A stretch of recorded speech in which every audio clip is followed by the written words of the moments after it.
First, powdered sugar. I sieve it because lumps make the batter uneven, and baking is basically architecture for sugar. One egg white goes solo today. We only need the protein, not the fat. It's what traps air and makes the design light instead of greasy. A soft meringue, not stiff peaks. We want a glossy, flexible foam. Too stiff and it cracks when rolled. Butter brings smoothness. Flour brings structure. This turns the meringue into a paste you can pipe, like edible paint that actually bakes. I went for matcha first, but it looked more like hospital green than Kyoto chic. So red it is. Food coloring wins this round. Pipe straight onto the parchment. The trick, thin enough to stay delicate, thick enough to survive baking. Then chill it. I used the balcony because my freezer can barely fit an ice cube tray.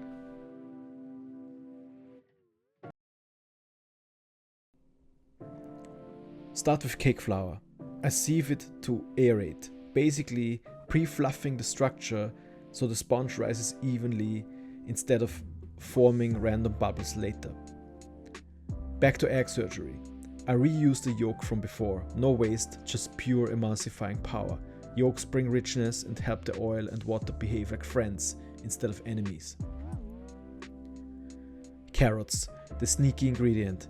Grated super fine so they melt into the sponge instead of acting like orange splinters. Then I squeeze the juice, but only a little.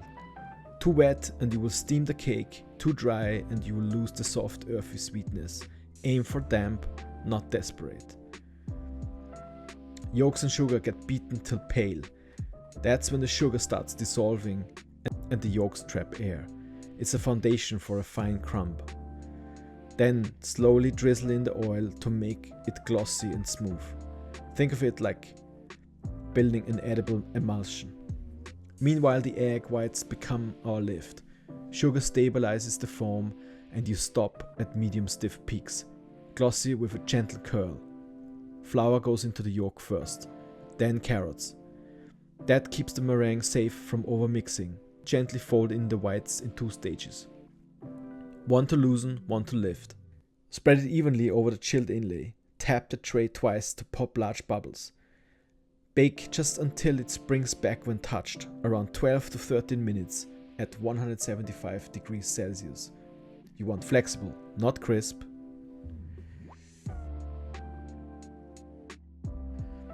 For the filling, I keep it simple.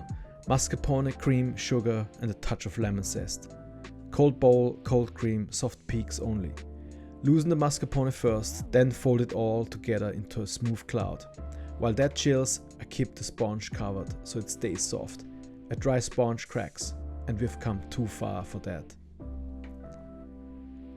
Time to roll. The sponge is still just warm, that's key.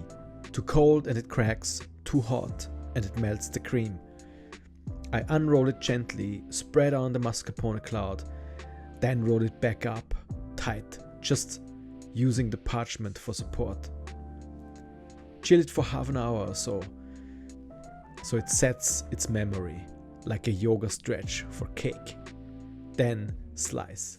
Clean swirl, soft sponge, light cream, exactly how a Japanese carrot cake should behave.